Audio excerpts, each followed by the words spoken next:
Good morning, everyone. On this May 21st, we're just about to start our Radical Relational RAD-REL talks. Once again in May, this is the last one for this semester. We start again in September, and we will be announcing those dates pretty soon. Today, we have three presentations. Ellina Watanabe of the Universitat Ramon Llull in Barcelona, Spain. We have Zoltán Lakatos from Budapest University of Technology and Economics in Hungary, and then Salmaan Khan from York University in Ontario, Canada. And looking forward to all the presentations today. Before we start, I want to acknowledge that I am joining today from the unceded, never surrendered, which is polite language for stolen lands of the Tk'emlúps Tshekwettmek in Secwepemc Uluk.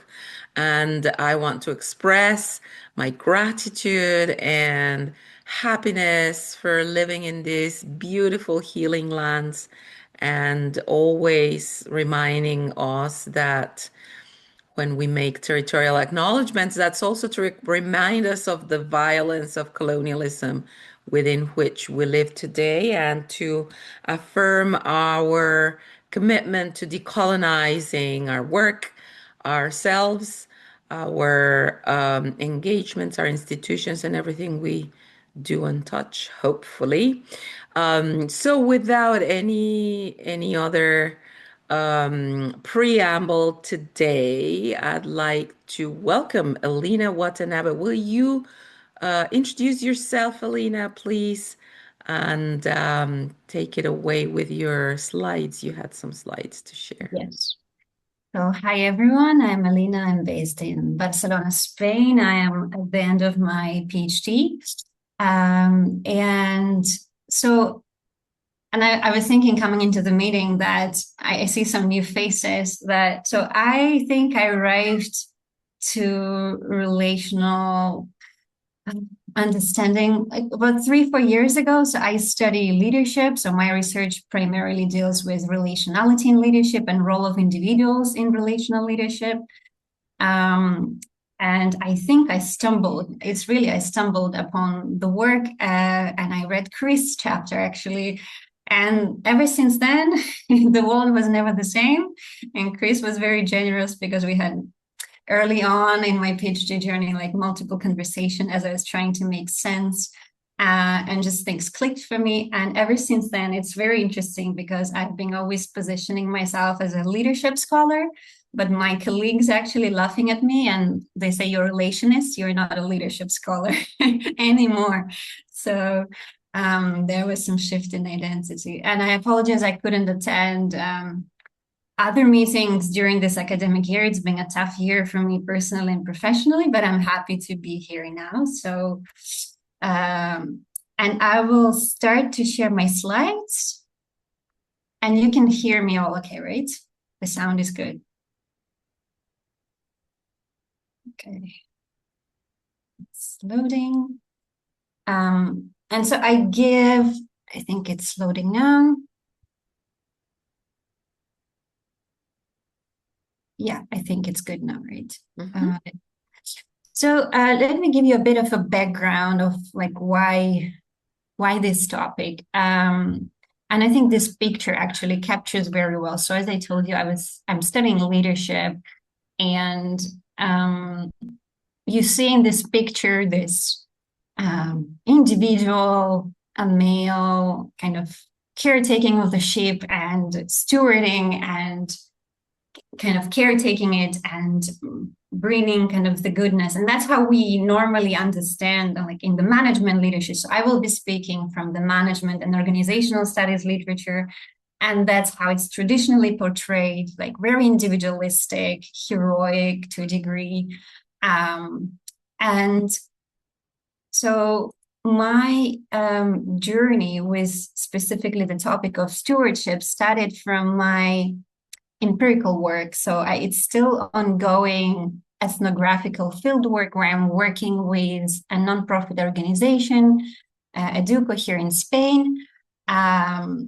And when I studied my ethnography, so it was around the topic of stewardship, and specifically in their case, they take care of the children well-being, education, children's rights. And I've been with this organization for 2 years now, and I became curious about how they care for the children, right? How they care for the population, for the society at large.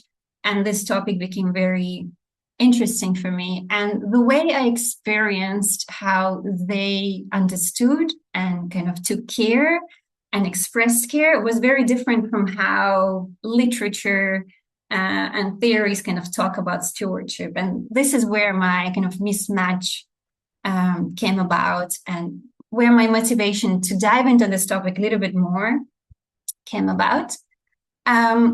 So I kind of went on a path to reintroduce the idea, and I will explain more what do I mean by that, right? So reintroduce the idea of stewardship because it was popular in the management organizational literature in like 80s, 90s, and then it was a downfall.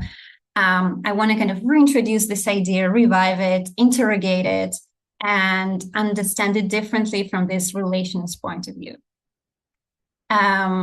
So just a bit of background, because I understand that, so coming from a bit of different camp, maybe it's understood differently, but as we might know, there's this first came about the economic model of a man, right, by John Stuart Mill in 1800s, and economists started kind of, it's from economics, right, that the business kind of field emerged. And so this idea of economic model for men, where actors, meaning like employees or managers or leaders, or people within the organizations, are inherently opportunistic. They look out for themselves and they're very self-interested. And we have this, I think in 1900s, this principal agent problem was introduced, where specifically you have leaders or managers acting on behalf of the agents, meaning like the shareholders, and their interests are not aligned because agents are self-interested. And the way to motivate the CEOs and leaders is through compensation or monitoring, for example, right? So this is like the model that we adopted, and this is the model that still carries on to this day. So in contrast to this actor theory and principal agent problem, the stewardship theory was introduced, right? It was introduced as an alternative because the agency theory was not covering and kind of, it had some limitations. So what it kind of understood by stewardship, it's this, it views manager or organizational leader as not merely an agent, right, pursuing the personal interest, the self-interest, but also the steward who prioritizes the interests of the organizational owners, stakeholders, and nowadays society at large. Nowadays we also see talking about like the societal impact, right, and the environmental impact. So the stewardship went outside the boundaries of the organization to talk about the society and to talk about the environment. So what we see here is that it's about subjugating, as they said, personal interests for the sake of others' well-being. So it's kind of contrasted with the agency theory. So the seminal paper was written in 1997, and ever since then, the idea of stewardship has not really changed. It carried on, and just to give you an understanding, I think it's very important to understand its roots, right, and how it took hold, and it still has a very strong hold now. Is that stewardship theory is very psychology-based. It talks about internal motivations. It talks about a duty to care that managers or leaders have. It's talking about subjugating or putting aside my interests for the sake of others. It's intrinsically motivated. It's about like identification with the larger community or with organizational values. And it positions itself as a collectivist. And I will talk about it more, right? What do they mean by collectivist here? So this is what we currently have understanding of stewardship in the management literature. So as I emphasized, it's about an individual. It's about individual willingness to forego, to sacrifice for the sake of the others. As we can see, and we kind of dig deeper, it's very substantialist ontology. It assumes entitist view of a leader who is separated from the environment and who makes rational moral choices for the well-being of the others.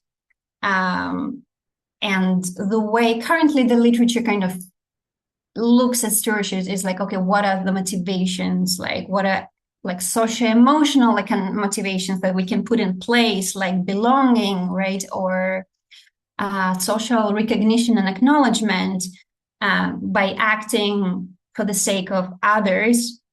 These are sort of socio-emotional currencies that you will gain. So it's still kind of playing this game.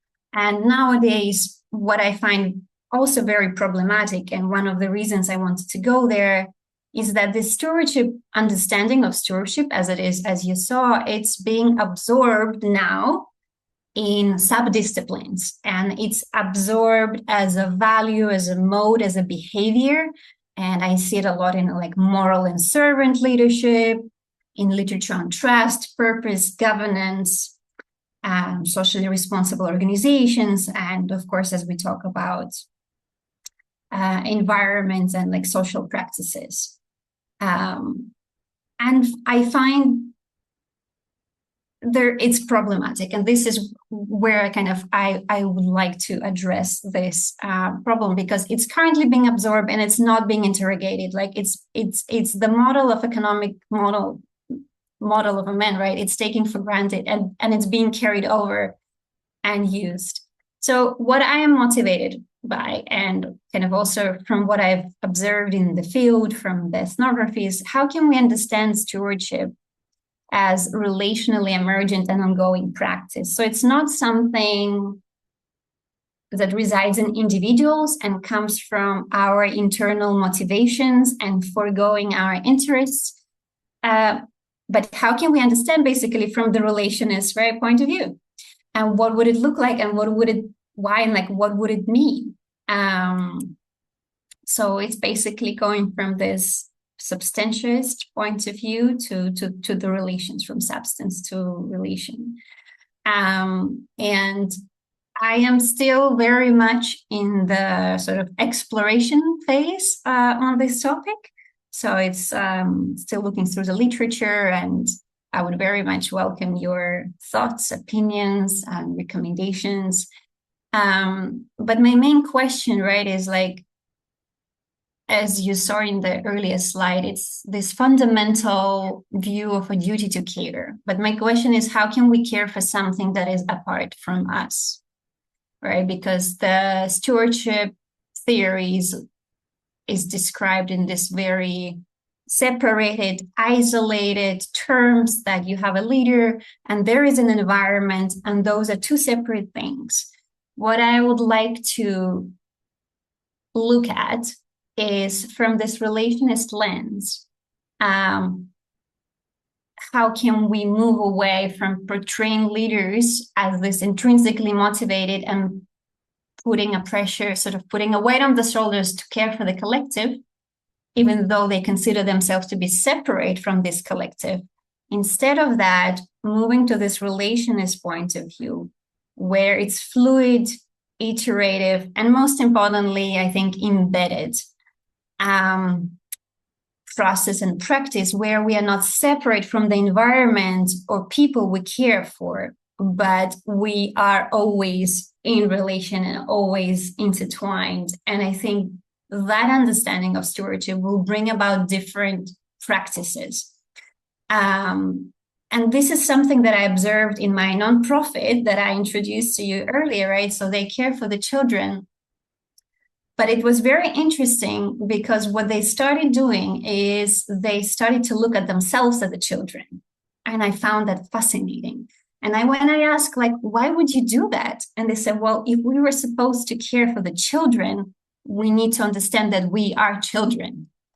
And I found it mind-blowing. So they basically connected the the population, let's say, the society that they need to care for, and they decided that it's within us and it's part of us. So let's explore how we are the children and how can we find that connection. It's only from that connection that we can really have this stewardship or care for the children. And that's why what I would like, and it makes sort of sense to explain from the relationist terms, because I see that in practice the way currently we understand it just does not work. At least it doesn't work for this nonprofit organization. So just to kind of say, it's like moving to this embedded,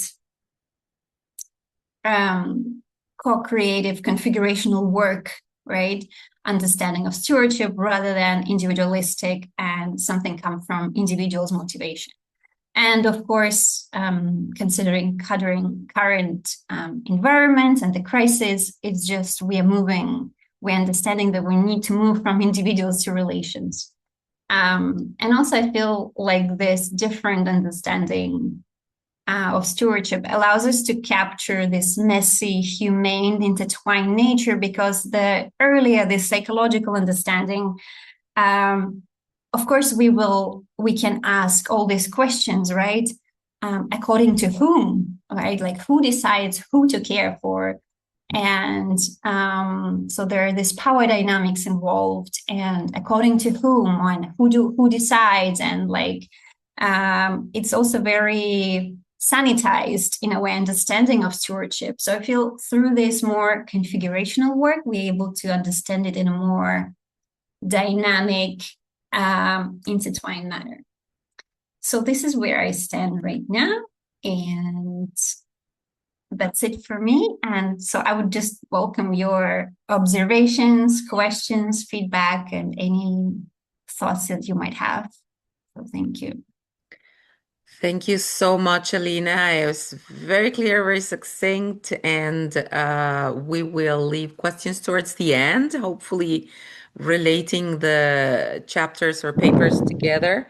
And you finished within time. I miss saying 15 to 18 minutes each. I'll give you a nod here when it's time to wrap up. A minute away from 18 minutes, I'll give everyone on this. All right, I'll put it in the chat. Will you? Yes, that was, I was hearing a little bit of noise there. All right, so thank you so much for that lovely presentation. Next, we have Zoltán Lakatos from Budapest University. Please take it away, and you have slides too, right? Yes, I do. Thank you, Monica. So let me start sharing. Uh, Here we go. Can you see my slides? Okay. Oh, It's a yes? it's a yes. Yeah, okay. So let me just enter screening mode. Right. So the title of the talk is Substantialism and Beyond in the Sociology of Values. Now, hailing from Hungary, I cannot do a land acknowledgement like our colleagues from settler colonial societies. I'm going to do it nonetheless by making a connection to the current political climate in my country and also to the topic of my talk. Western media outlets are enthusiastic about Hungary's new government led by Péter Magyar, which came into office 12 days ago, formed around the party named TISA, which defeated Viktor Orbán's coalition in April. So what kind of government are they celebrating? It's a government that defines itself as well as the Hungarian nation in opposition to the East. I mean, not just the world to the east of Europe, but also the world to the east of Western Europe. This governing party has been campaigning on a 200-year-old idea, which is the notion that Hungary is part of the West. Now, this is an impossible undertaking. Hungary is very much part of Eastern Europe. So what this tells you is not how non-East European we are, but how Hungarian elites would like to see themselves. Now, of course, not all attempts at classifying societies in regional historical terms are substantialist, but that specific ritual that defines Hungarian culture in opposition to a supposedly backward Eastern Europe, or a supposedly backward Asia, or the supposedly uncivilized world outside Europe is substantialist, meaning racist. So, my land acknowledgement is the recognition that I live and work in Eastern Europe, where this culture cringe, perpetuating the Eurocentric worldview, is pervasive in the educational system, including academia. And this culture cringe is instrumental in producing a differential, complacent workforce for capitalism. And this fits into my talk. Now, some key figures in what I call substantialist value discourse and mainstream value research. Hofstede was Dutch, Engelhardt American, Rokic Polish American, and Welzel is German. And most influential of all is, of course, Max Weber, and there's others. And uniting them is the notion that the works show confusions regarding the symbolic and material aspects of human conduct, and these confusions give rise to false problems. Let me give you an illustration. So here we go. In substantialist value discourse, values have agency. They propel, they drive, push, steer. So, for example, for Christian Welzer, emancipative values create new social capital, bring wider civic entitlements, change people's life priorities, increase unselfishness, enhance people's self-regulatory capacity, and bring more self-restraint. Encourage critical assessments. Therefore, he goes, critical citizens are the product of emancipative values. Speaking of culture, Gerd Hofstede coined the phrase software of the mind. I do what my software, my cultural values propel me to do. Now, SVD and MVR conceive of entities as objectively delimited parts of reality, and so doing, they reproduce the two variants of substantialist perspectives identified by Dewey and Bentley. One is self-action, things act under their own powers, and the other is interaction. Action takes place among the entities themselves, and it's the variables that do things, not social actors. Speaking of variables, mainstream value research is preoccupied with the variables. This is a 1956 paper by Herbert Blumer, which critiques much of sociological research of his time precisely for this obsession. There's also the advocacy of noble substances. A quote from the French philosopher of science Gaston Bachelard: a precious substance must be sought, so to speak, deep down. The commonly held ideal is of nourishment or healing. And that's a regression model from variable-centric value research. The dependent variable is economic growth. As you can see, by adding the cultural value called achievement motivation here in model 3, the R squared, or explained variance, jumps to 70%. From this finding, Engelhardt concludes that cultural values have a direct impact on economic growth. Now, for context, Engelhardt explains that especially technological innovation, a prerequisite for economic growth, is quote-unquote activated by achievement motivation. But ask yourself the question, is it true that countries having the highest rates of economic growth owe this to the fact that their people are more quote-unquote achievement motivated? Take, say, the United States. Going back to C. Wright Mills, studies have shown that paradigm-shifting technological innovations, e.g. in information technology, energy production, transportation, space industries, or more recently biotech. So these paradigm shifting innovations originate not in the so-called free market, but in state intervention. And the role of the military is dominant. For the last 200 plus years, all paradigm shifting technologies were first developed as tools for the military. So the cultural code allegedly propelling specific national economies toward more innovation is a fiction.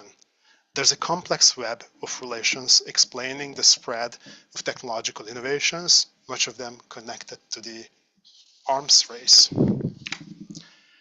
Now, here, let me turn to dialoguing with various chapters in this book project. First, referencing Tony Cherkes's work on the great tradition in cybernetics. Substantialist value discourse is very much like cybernetics because it conceives as information as separable from the body and from the web of relations constituting reality.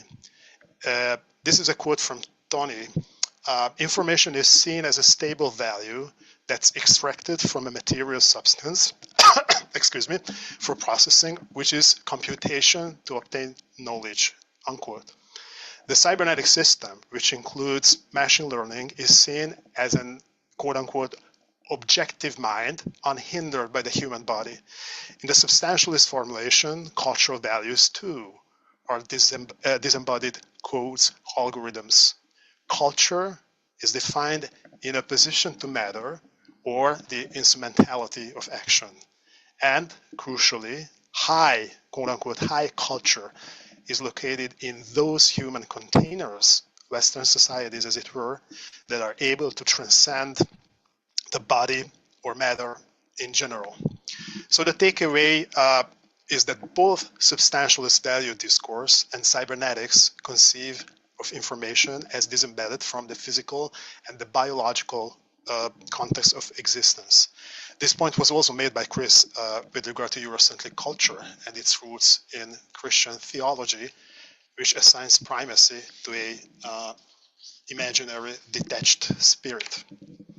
Now, in contrast, consider John Dewey's proposition that researchers should study valuations, not just values, i.e. not static things or symbols, but processes. Processes of pricing and appraisal, acts of flesh and blood humans engaged in solving problems. Because ignorance of values as processes is responsible for a number of flawed assumptions, of which I'm going to flesh out some of the most important. Flawed assumption is taking values to be primarily representational, taking desire to be original in itself, independent. Why is that? Sorry, it's here. Independent of an observable contextual situation. In SVD, the separation between symbolic and instrumental aspects of action is implied at the very least. But valuations, that's Dewey's point, only arise in existential context, i.e. when things stop going smoothly. Flawed assumption, taking desire to be complete in itself. For example, we have the 6 value spheres identified by Max Weber with reference to quote-unquote ultimate values: financial gain, domination, truth, caritas, beauty, and mutual possession. And these 6 spheres are disconnected domains obeying their immanent logic. In German, this is Eigengesetzlichkeit, or self-government by its own laws. Now, in contrast, understood processually, values, that is, valuations, become comparable. Instead of states of mind detached from practical considerations, they stem from something lacking or absent in the situation. Another flawed assumption, the separability of facts from values. Substantialist reason confers on thinking the capacity of reaching conclusions that are quote-unquote objective, that is detachable from human concerns. But thinking and desiring are co-constitutive. As Mead explains in Mind, Self, and Society, Intelligence and knowledge are inside the process of conduct. Thinking is an elaborate process of presenting the world so that it will be favorable for conduct. Turning to Kevin's work on educational creation, in the substantialist formulation, creativity is a gift that some have and others don't, regardless of existential context. This is paramount in neoliberal approaches to education, which task themselves with discovering talents and supporting them. And there's also the imperative of formation. Education is to transform both the talented and the untalented into useful members of society, or more accurately, the economy, by feeding them the right cultural codes. Again, notice codes of conduct outside existential context. Now, findings from relational studies of education are at odds with this perspective. Creativity is not a gift that the lucky minority has and others don't. Creativity is part of situated activity, not something disembedded from real concerns. Kevin was referencing Barad. It goes like this, quote, "The primary semantic units are not words, but material discursive practices through which ontic and semantic boundaries are constituted," unquote. So talent, the alleged capacity, pre-existing material discursive entanglements, is a fiction. So wrapping up, values are interesting, but not in the way suggested by substantialist value discourse, not as disembedded and disembodied codes of conduct formed prior to interaction. Human conduct is evaluated by definition, so when you study conduct, you inevitably study valuations as well. Now, lurking beneath all this, the political aspect. At the October 2024 Radical Relationism event organized by Monica at the RU Kamloops, responding to a question from the audience, Chris argued that dualism often denies relationships, and added that whenever someone denies relationships, Radical Relationism says there is always a relationship. The kind of relationship constructed through denial is often a relation of domination, of mastery, of objectification. This point is also made in this recent article by Monica and Rebecca. The Cartesian logics that produce the liberal democratic autonomous human subject also enable the emergence of the conquering ego conquero and genocidal ego extermino subject. So what is being buried or denied by SVD in the political sense? A lot of things, but the most important, I would argue, is denying the relevance of non-European perspectives. This also means stigmatizing even those cultures within Europe that are defined as non-Western. This obsession with ranking and mapping societies along cultural indicators serves to elevate the cultural package ascribed to the West to a norm, and thereby to mark non-Western cultures as deviant. And finally, back to land acknowledgement, the ritualistic invocation of the West among elites in my country ignores how the West owes its hegemonic position to relations of domination, including colonialism, racial oppression, and the arms race. So substantialist value discourse does epistemic injustice because construed as objective knowledge, it denies the agency of most people to speak back. Thank you very much.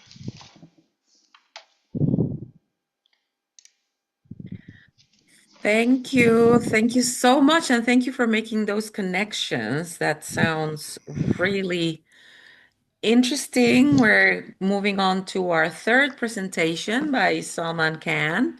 And Salman, and then we'll have plenty of time for discussion, questions and answers. Will you, Salman, share your slide or set of slides? And then will you please introduce your talk and yourself? and then just take it away, please.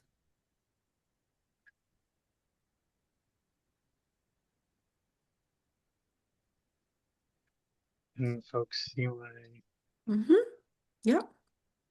slide.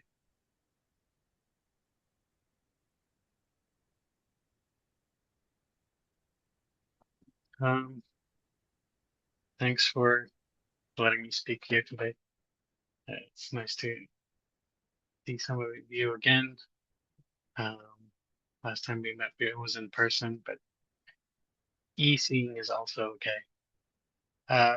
I presented similarly on, this general topic when we met last at Congress here in Toronto. And what I was experimenting with there was, instead of having lots of text, maybe trying to center images and seeing if I can talk with them while folks see the images. Today, I want to try something a little bit different. And I've come to a place in some of my pedagogical practice and presentation practice where I'm really beginning to appreciate the way story can anchor some of what we're trying to say. And I recently taught this qualitative research course, and when I would look out at the class, doesn't matter what profound thing I was saying, they're all just looking down at their computers. But as soon as I start framing something like a story, all of a sudden all the eyes pop up. So I was like, okay, maybe this is a way to talk to people. People just like hearing a tale.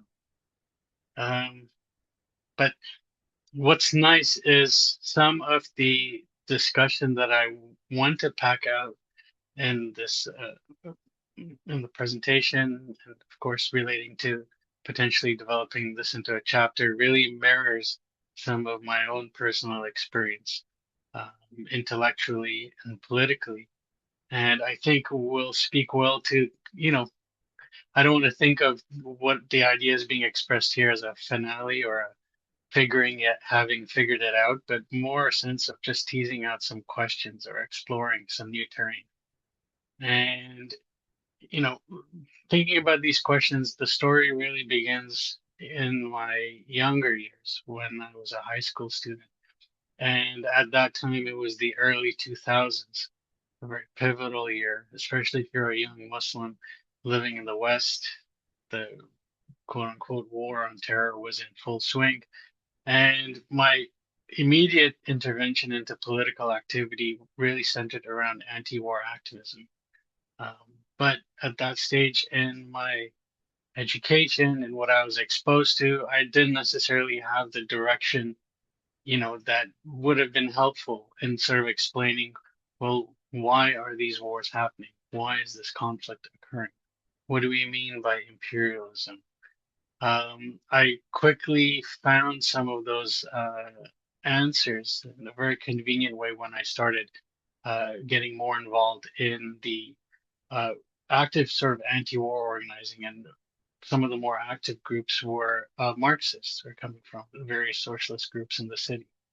And it was very appealing, this explanation that we can explain these superstructural events, racism, xenophobia, imperialism, war, colonialism, through a very neat sort of set of economic requirements or demands, right? It it helped pinpoint not only an explanation for some of the conflict that's going on in the world, but a solution. You have to overturn the mode and relation of production in order to actually change the way societies function. And I was really, sort of ended up becoming very actively involved in socialist organizing in the city.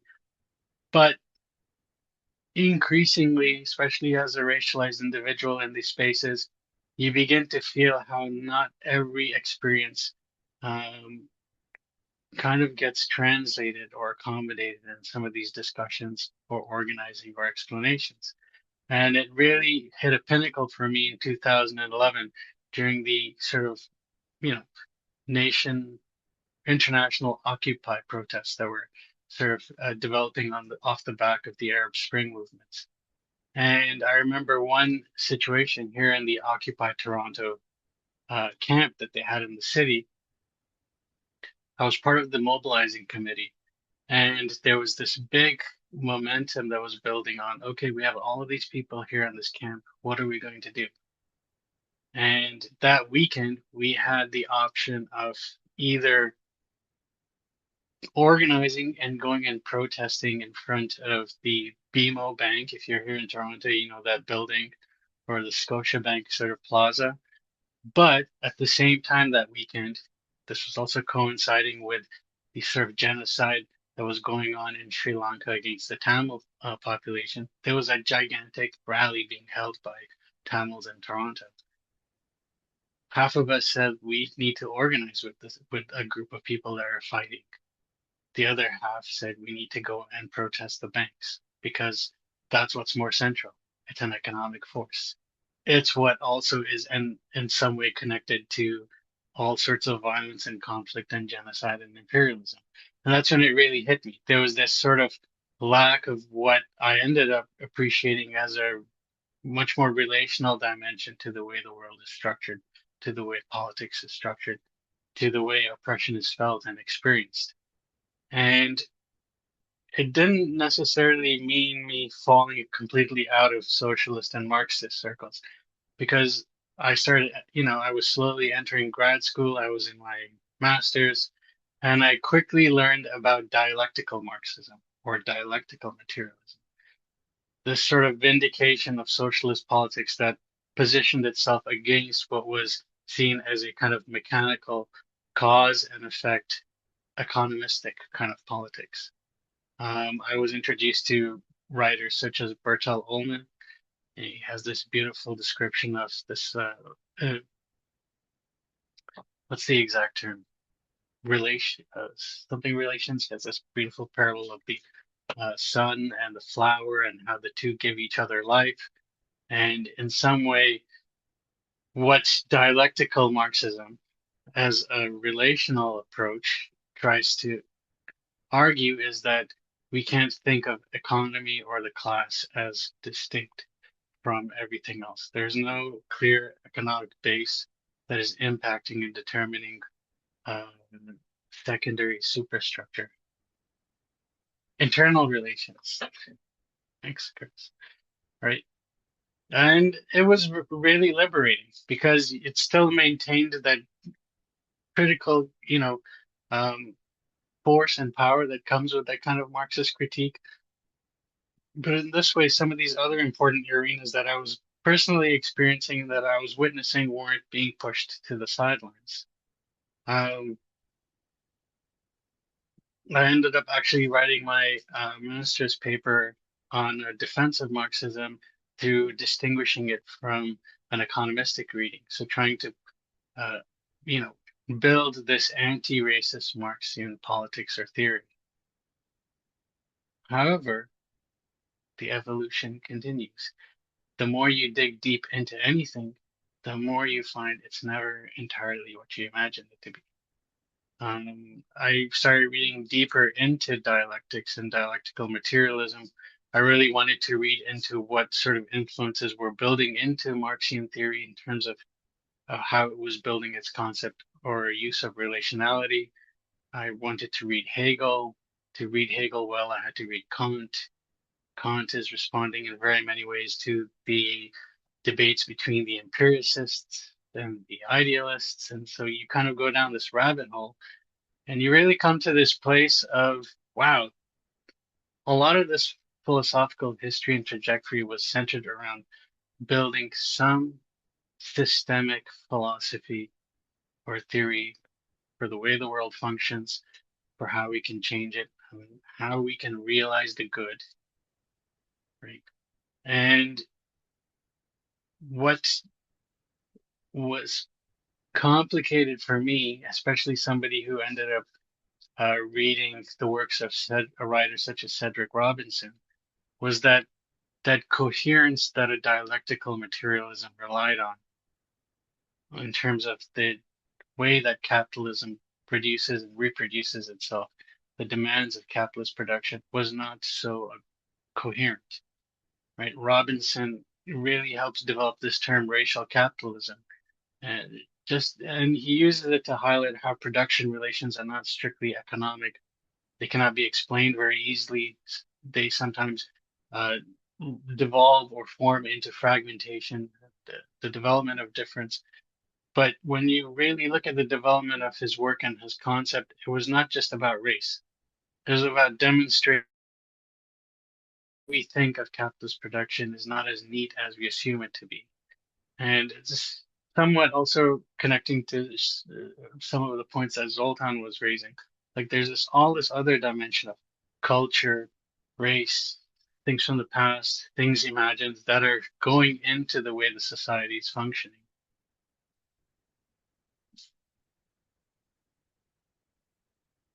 I'm spiraling a little bit, but I'm trying to cohere the story a little bit better. Another important piece to come out of Robinson's work for me was that the dialectical or relational reading of Marxian theory in opposition to economism was not so vindicative in terms of its making room or space for race or for anti-colonial politics or even feminist politics or theory. It still was a scientific project and something that comes with, at least in my own understanding, with relationality is subjectivity. Right? Individuals are relation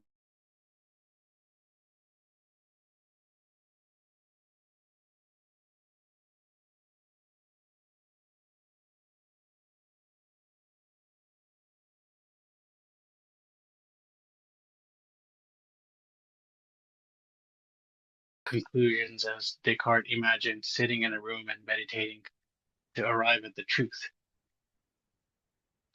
Now, the complication being that how do you justify,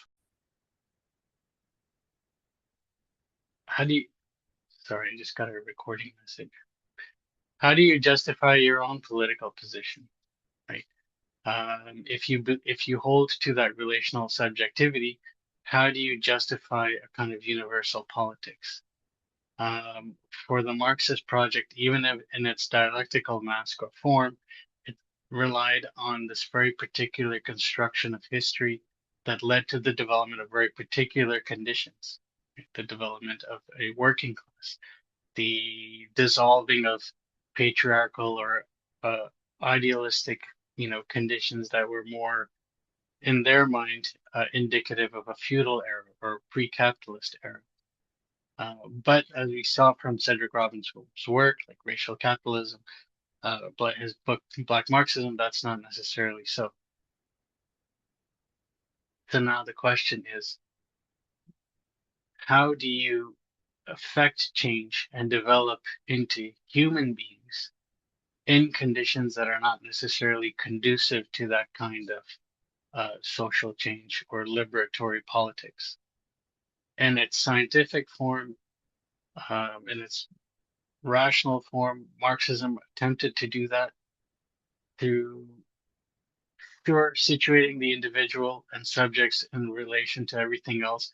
But given that those conditions were developing in a very specific way, that was giving the potential to give rise to very specific conditions, right?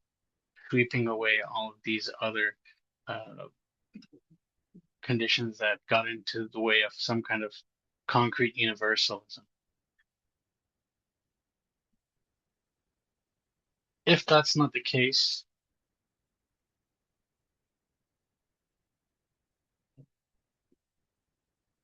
then how do we envision developing beyond our conditions while not sort of leaving that uh, cosmology or that metaphysic behind that we are related to the world around us?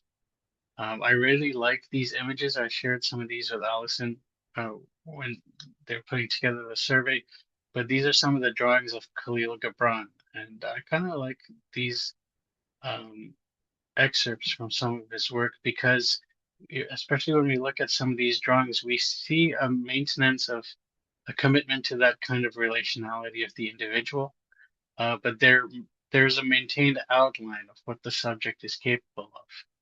their distinction or distinctness from the environment around them. When we read his quote, "We may change with the seasons, but the seasons will not change us." I think that's also very telling. And that kind of leads to where I am right now in my own life, having gone through, the kind of mechanical Marxism to the dialectical Marxism to critiquing all of these so-called reflexive or relational dimensions of Marxism, to now delving into this world of mysticism and poetry and how they're understanding the individual as the subject, but still in a way that gives place or rise to some kind of way of stepping out of the box. And I think that's kind of what I was gesturing at in thinking through this paper, or even in the construction of the title, right? A place for idealism and radical relational or intersectional struggle. That we are individuals that are not abstract or unitary. Maybe we can't necessarily sit here as isolated individuals and realize the universal good or truth. We are, after all, connected to the world around us. But at the same time, if that world around us is chaotic, is not conducive to any or fostering or generating any greater self-reflection or universality, how do we achieve that? How do we come closer to that? And I think you see this in some of the works of writers like Grace Lee Boggs or even Bell Hooks later on in their careers, who too, in some ways started gravitating more towards forms of schools of mysticism. I know Bell Hooks later in her life was a student of Pema Chodron, finding much more meaning in some of the teachings within a certain school of Buddhism. Grace Lee Boggs has this brilliant exposition on how we need to conceive of some kind of divine essence or relation between the human being and the environment around them. And so I find it as a neat space where we are sort of teasing out this irrationality between human capacity and potential, while not necessarily abandoning what we've learned or taken from relational thinking and a relational school of, or approach to understanding human beings. Um, what does that look like as a concrete political or even theoretical project? I don't know. Is it something that can only be expressed through poetry, such as through the works of Khalil Gibran? Is it something that is always in tension and fluid? That's another interesting question. But yeah, just it's a bit more coherent once I've written it down, but I just wanted to try explaining it, as a bit of a story, as well as I was able to do it. But it would be great to discuss it. If there are any questions or thoughts folks might have. Thanks. Thank you. Thank you, Salman. You stopped a while and I was typing 1 minute left. So excellent Okay, time I'm glad management. that didn't go as smoothly as I imagined it in my mind.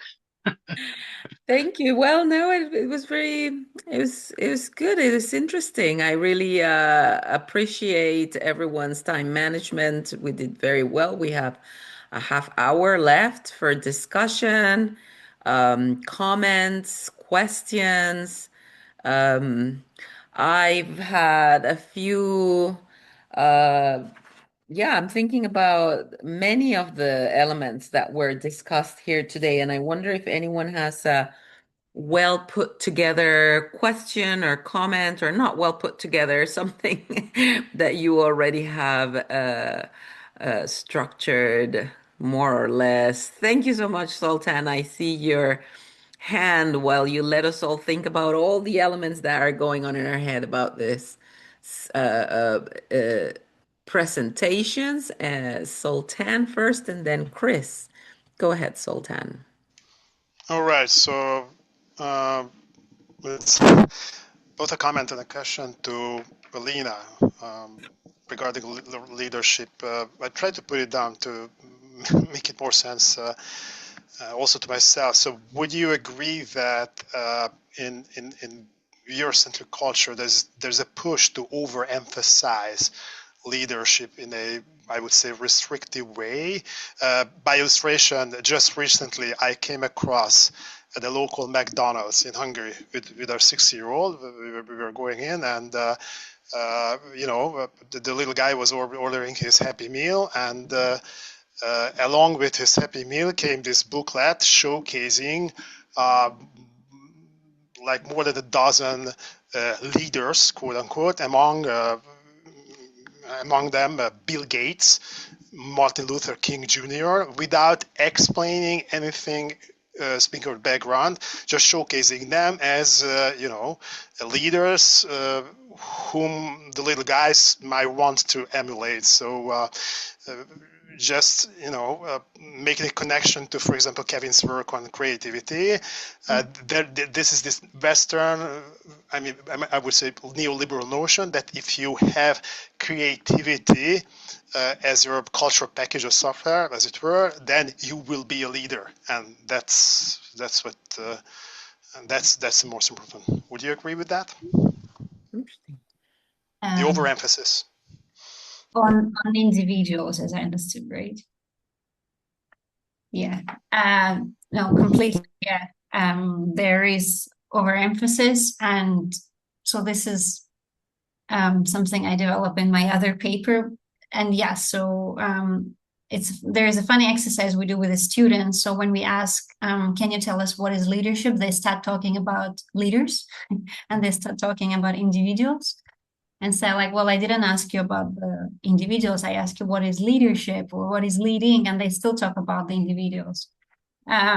So, and then we say, well, what is strategy, for example? And they talk about processes and systems, like they don't talk about people when we ask about the strategy, for example. So it's very interesting. There's definitely overemphasis, and our pop culture, I think, feeds into that.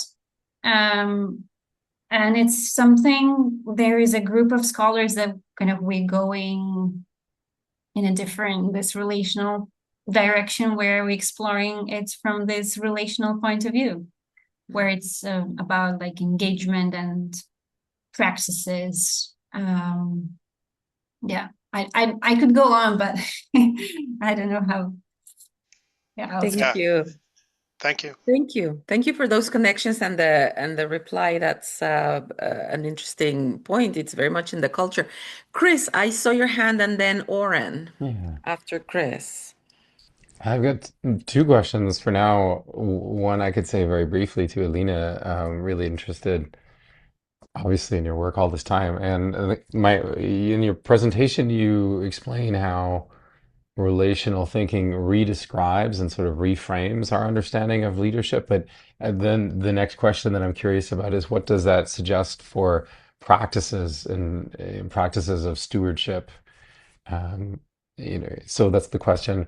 And for Salmaan, I wanted to ask, um, I really appreciate the journey that you went on with dialectical materialism, and I can relate to parts of it, and especially to this sort of discovery that you can't eliminate subjectivity from the investigation process, from critical thinking and political practice, or else you're going to miss entire categories of oppression that just won't be visible. So, but the thought that has been brewing in my mind lately is that this idea of subjectivity that we receive from the culture, it bundles together at least a couple of distinguishable things, one of which is like ideation, thinking, emotions, like stuff that have to, well, like ideation in particular, right? Thinking in particular, and and individuality, locality, particularity, standpoint, situatedness, right? Subjectivity in the sense of the non-universal. And those are distinct, you know, things. And I wonder if there's room for, like, the title of your paper includes the word idealism, but I wonder if there's, and I don't want to dismiss idealism, but like, I wonder if there's an interesting vector of exploration of a materialist subjectivity, if that makes sense. So I'll just leave it there. Thank you. Ellina, would you like to talk to the practices of leadership? Thank you, Chris. Yeah, it's the question that I've been pondering. I think there's more room to explore, but the first thing that comes to mind is something like it's like, how do you care for something that is separate? And it's actually like Zoltán talked about also like this, and I have found some like commonality, like disembedded, right? Like disembedded, or something that is separate from our interactions with the environment. So currently for this care, a duty of care is placed, and it's being motivated through financial and so like social emotional currencies, as they call it. So I think just by understanding, it's shifting our thinking of what that might look like, how that care might be expressed, the way we motivate, or even do we need to motivate them, the way it's expressed, the way it's understood, like the practices. But it needs to be, I think, further. It's exercise that I think I need to engage more with. But the first thought is like just this idea of care. It's it shifts. Yeah. Thank you, Salmaan. Thanks for the question, Chris. I mean, yeah, I like the term materialist subjectivity, because I think, that idealism as well is this very broad term that can encompass so much. In one way, when folks think of idealism or idealist, there's that little description in the German ideology by Marx of this valiant fellow that their whole life believed that gravity didn't exist, that it was just an idea, and then they ended up drowning or something like that. But I don't think that's the dimension of idealism we necessarily, need to go to. But it's more idealism in the sense of, sure, could encompass a subjectivity that's always materially conditioned or situated, but one that's reflexive, one that, you know, is or is transcendent to a certain degree, if that even makes sense. One of the staunch or prime examples of an idealist identified by Marx and Engels was Feuerbach, right? This individual who just attempted to move beyond Hegel, and instead of developing a materialist politics, or instead just said, well, all we need to do is really love each other in a divine way, love each other in a way that God would like bring that divine essence down into ourselves and ground it, and just love. And it's like, well, love, what is this? It's just an idea. We Love means so many things to different people, but it's like, can we appreciate this ability of human beings to love regardless of who they are, where they are, what moment in history they are, and what that love means and looks like, right? To respect other human beings, to care for them, to treat them well. Um, that's the kind of idealism that I'm imagining. Um, how can we, especially when we live in a world that is materially conditioning us away from that kind of love, away from that kind of respect for each other? So I just find it interesting, you know, how how we make space for that while also appreciating that, you know, you can't expect somebody to realize a certain thing if materially there aren't certain conditions to allow for it. Even just a basic relation such as education, right?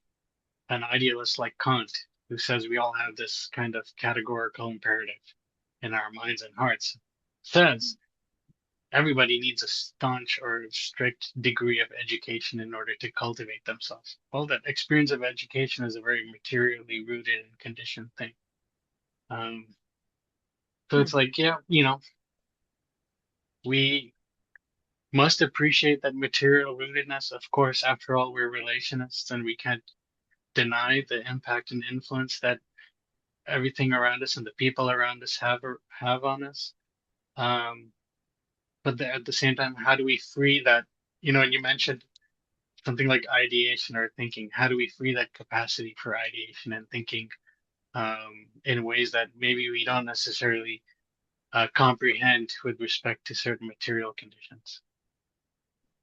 Hmm. It's not an answer, but you know, this is why Thanks, maybe it's Salman. yeah. Yeah, it's not straightforward. I had put Oren in the list next. I put myself after Oren and then Ellina. And then I have Jimena as well. Perfect. Let's go in that order. Go ahead, Oren. Oh, and Allison. Oh, lots of discussion today. Go ahead. Oren, Thanks for please. that. And just can I say it's really some sort of privilege to be a part in this group. I just wanted to say I appreciate the invitation to being here and being with you all. And just, yeah, thank you. Um, I had a quick question for Alina, although I wouldn't mind getting back to the love thing. Um, but it had to do with stewardship and wondering really. So I'm a real fan of, I don't know, it's probably Wittgenstein, create a new word every week or something. I'm a real fan of that, and I love developing concepts and shifting things around, and they do work for me. Um, but I wonder whether stewardship is it is so bound into mastery over. And I wonder, even though I love making up, even though I like also taking a concept and refiguring it through, for instance, relationality, perhaps, or notions of interaction or whatever we want to push things through, a different sort of um, um diffractive grating of some sort, a la Barad. I just wonder whether you just don't need another word. So, I wonder whether or not, the impulse I think is great to try to push stewardship through the relational. Um, but I don't know. It's really it's so present with this notion of mastery, with this notion of really implicit in it a kind of unspoken dominion over a real kind of um, because and I'm quite involved with in my own work around also the environment and ecologies and this it's starting to be a kind of buzzword there too. We at least want to be stewards of our environment. It's like, well, really? Is that really getting us far enough away from this disconnectedness, separation, which is the cause of all our ills, as far as I'm concerned? I don't know. I'm just curious. Yeah, I love it. Yes, I was as you were talking about the language, I'm like, it makes I think like as you said, when you go through this relational and come out on the other side, it's very hard, right, to keep the word stewardship and mean what you wanted, sort of what you wanted to mean. So I understand what you mean, and perhaps because as long as we keep the stewardship over something, it will, as you said, there is always this sort of implicit separation or hierarchy, even.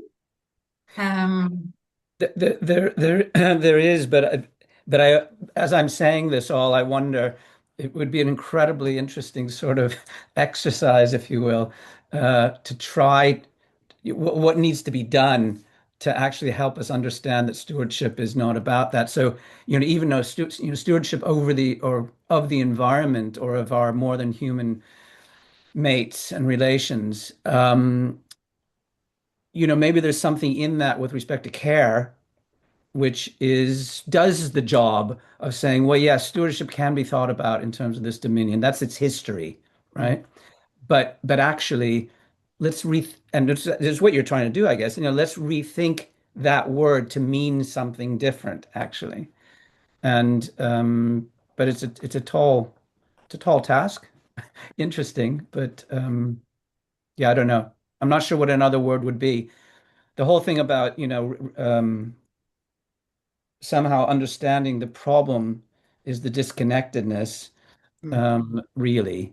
Um, and despite that being a problem, it's actually not the case, which gets back to Salman's thing. It's actually not the case that we're separate. It's not the case that there is any separation between me and COVID and this and the environment and everything else, or you on the screen. We're not. But the belief is there that that value in our conditioned understanding of the world through millennia, I mean, through just so long a period of time, it's so embedded that we consider it, that disconnectedness is still considered to be fact, but it's just Yeah. not the case. So Thank anyway, you. No, thanks. I really appreciate that stress, and I'm in the list next. Sorry, I didn't put my little electronic hand up to join the list, but I'm I'm I'm managing it. So here I go. Um, I'm very interested in what you were saying, Aaron, there with the creation of concepts or words, but also there is something there interesting with relating perhaps our new word to the existing notions of it, and in management, stewardship can be a good segue, perfect perhaps. Ellina, what I would recommend maybe it's to qualify stewardship, to make it something that is not the same stewardship as the management people know about and would just immediately go to collectivist and those kinds of notions that are anyways binary and related to substantialism, but that you may take and give it a different iteration. And I just wanted to share with people that this is something that I did with my notion of radical relational individual. And I put that in my 2026 book. And the radical relational individual, or RRI, is definitely defined against the neoliberal individual. And this is in a book about race. But I realized that perhaps that RRI can be used in a sense of it being embedded, entangled, and embodied, and so cannot be the object of a cult, like the cult of the individual, which I in the book called the cult of the straight white dude, because that's what happens under white supremacy. And one aspect of white supremacy that I also theorize in that decolonizing book that just came out is that disconnectedness, especially specifically, right? That individualism is not necessarily the individualism that's I like idealized and put up in a pedestal by Kant and all the philosophers, but it is under white supremacy. It has characteristics, and those characteristics are something that we even kind of embrace and embody. And I keep saying this in these seminars. I keep apologizing to my students for thinking like a straight white dude now and then. And this is the cultural consequence of having enshrined such ideals and ideas in culture. And the RRI is what I call, following LaPey person, a decolonial golem, because it's inelegant, it's clumsy, it's perhaps racialized, perhaps gendered, perhaps sexualized, perhaps lives with a disability, and all of that is, I think, I'm using those elements so that we look at this entity as an alternative, perhaps, and think about how it can be free. I mean, that's in my work, but maybe it can be a leader, or it can be embodied subjectivity, right? Or the things you're talking that is able to engage in love. And I keep also saying to people that are highly materialist and don't want to go to the idealism part, relationality, radical relationism, if you have, because I use spirit and sacredness a lot in my writing, but if there's a problem with spirituality, I would just say substitute it by relationality, and then that overcomes the, I think, the problem, because even when we're having highly spiritual experiences, there's some materiality in our bodies about that and in the consequences in the world. So I don't know, I just leave that out there as a comment. I wonder if anyone has any reactions to that. And if not, maybe in your interventions, as I see we have 10 minutes left. And I have Ellina, Jimena, and then Allison in the question line or comment line. Go Yeah. ahead, Ellina. Thank you, Monica. My question is to Zoltán. So I really enjoyed the how you spoke from like the values to valuations and mentioned the Dewey. And the phrase that you mentioned in the end stayed with me, and I wanted to understand a bit more. So you said like the values are important, but not in the way substantialists understand them. And I think I didn't get the part. I wanted to know more. So how are they important if not in a substantialist way? So that sentence stayed with me. And I'm like, okay, if they're important, but in a not substantialist way, then how? There's a short answer and a long one. I will stick to the short answer because of time constraints. Very simple, like you should not. The same as with the information, you should not think of information as separate, discrete, static units, but simplifications of some processual stuff happening. That's I am absolutely in line with Tony's thinking on that. Okay, the same applies to values. You cannot extricate the symbol, or just referring to George Herbert Mead's work. You cannot extricate the symbol from the process for the representation of which it is being deployed. That would be the short answer. That's why Dewey stresses the importance of studying valuations processually in time series, not just just abstracted notion of something out there. Okay, that would be the short answer. Thank you so much, Salmaan, for doing the short answer. And yeah, valuational processes, that's what I was thinking about. Thank you. Jimena, go ahead. Thank you, and thank you all so much. This has been so interesting.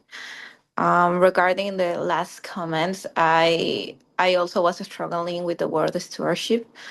I think it's really difficult to make sense when language is structured like to sustain dualism of power relation dynamics. So maybe we even need new words, right, to start creating discomfort. I really love how actually La Paperson do that. I think they do it in a really, really, really beautiful way. And I like to create discomfort in a Western society way of thinking. I actually have questions for all of you, so I will. I think Christopher may address the one I had for Sultan, but for Ellina, I was thinking on the oh, sorry, English. So, how can yeah.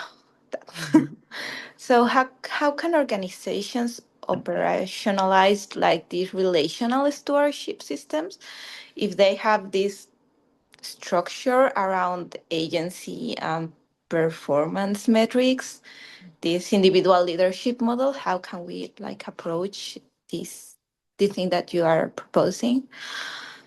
For Sultan, I don't know if this was read before, but like you said that if substantialist value discourse produces this epistemic violence by treating Western values as universal and disembodied, How can relational approaches avoid creating forms of essentialism and romantic, sorry, romanticization of non-Western societies that is happening right now?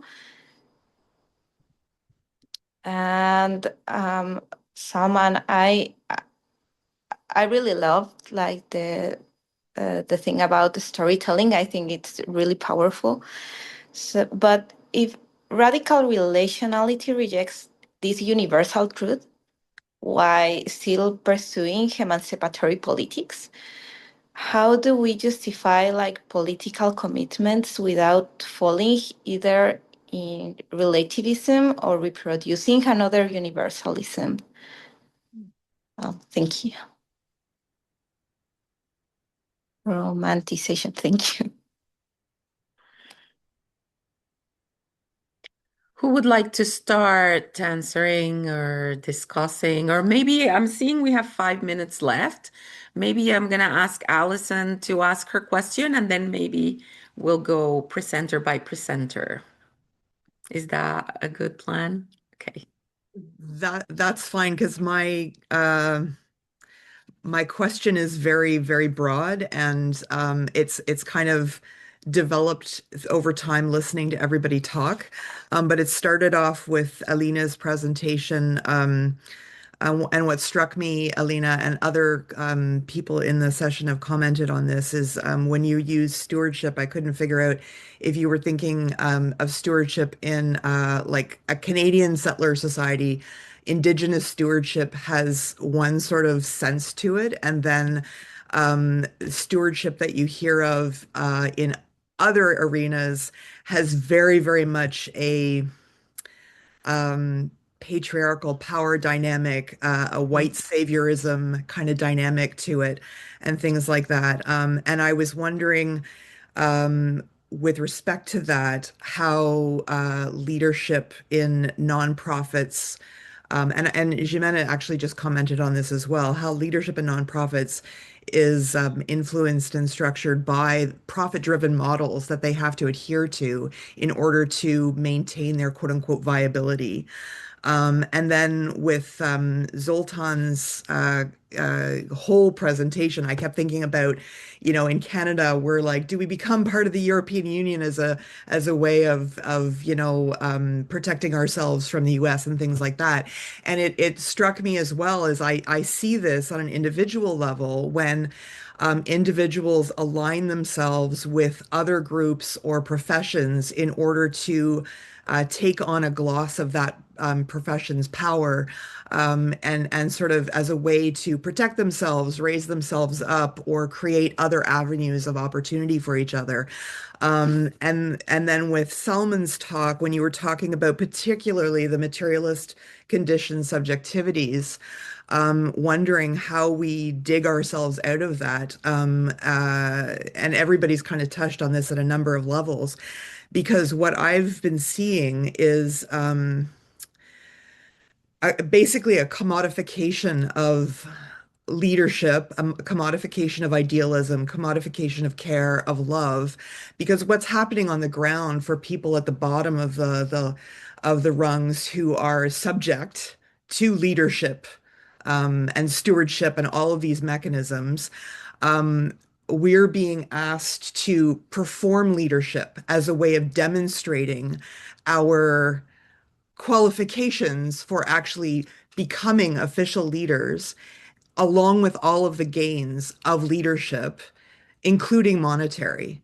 So it's like there's this commodification of consciousness coupled with survival that is being required of people. And so my ultimate question coming out of all of this and everybody's comments is sort of like, how do we resist the commodification of various forms of consciousness when it's coupled to survival like this? And I guess that's part of like the whole route to canopy idea, and sort of like thinking through like what does relationality mean, not only in the literature but through broader society, is sort of like developing a consciousness around relationality. And when Monica, when you were talking about spirituality and inserting relationality in your conversations and in your writing and things, that really pinged with me because I often think of like the gospel of relationality, which because I had a religious upbringing, but at the same time, I'm kind of like, ooh, that's a little bit, I'm not sure I'm comfortable with that, right? But anyway, so how do we resist commodification of consciousness when it's coupled to survival in all of its forms?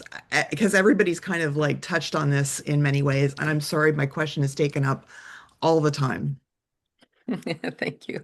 Thank you, Alison. I think all the comments and questions are important. I think Jimena was trying to say operationalization, right?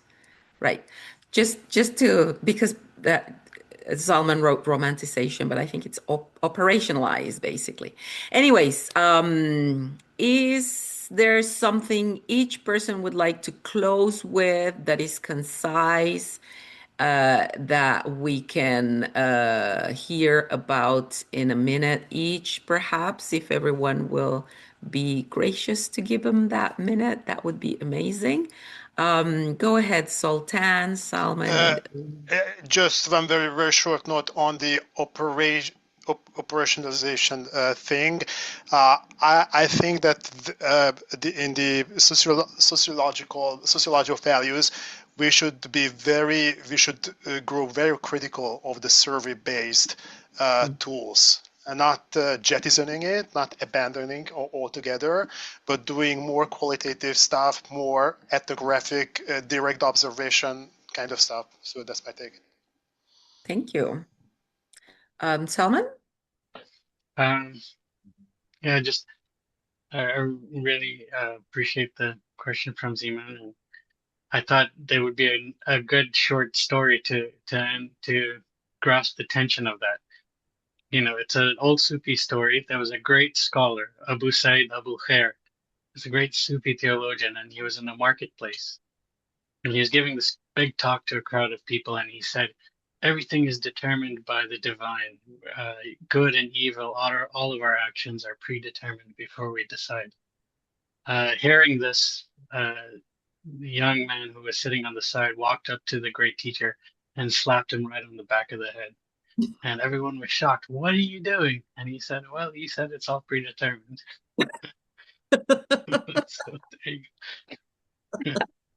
That's really good. Thank you so much, Salman. Something to mull over. Ellina? Yeah, first of all, I appreciate all the questions and feedback, and I think a lot of interesting food for thought. Building what Zoltán mentioned on this qualitative work, because I'm doing this qualitative ethnographic work, I think that's precisely trying to see what's happening on the ground with how people experience, and that kind of gives rise to these different words, different meanings to different experiences, and kind of feeding it back to them. And just because it's providing them different framework of approaching, just as the other said, like we ask to perform leadership, but once we kind of introduce and the possibility and opportunity for different way of being and understanding, that I often see it frees up, because the frameworks that are currently kind of placed from pop culture or from even the like more substantialist scholars on the people, I think it's more going from the people and seeing how they experience and like what they're going through, and then kind of feeding it back to them. So it's and once they kind of we see this different framework and an alternative, it allows to think of different ways of engagement as well. So I'll pause here. So thank you. Right. Thank you so much for this. This is a very, very great discussion today.